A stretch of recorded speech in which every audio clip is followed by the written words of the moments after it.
বুঝেই তো যাচ্ছে না। আর এবার তো অনলাইনেও দেখলাম না আপনাদের মেলার বিষয়ে কিছু। আমি হচ্ছে নিউ মার্কেট থেকে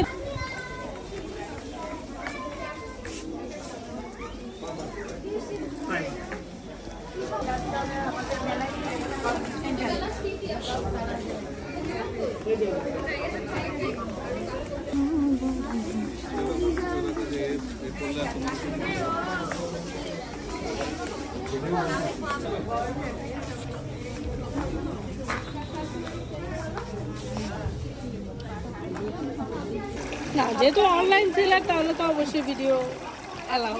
যেটা আপনার সিলেক্ট করেন আগে কোন ডিজাইনের না আপু, 5টা দোকান ঘুরতে হবে না বুঝছেন, 5টা দোকান না ঘুরেও বলতে পারবো প্রাইস।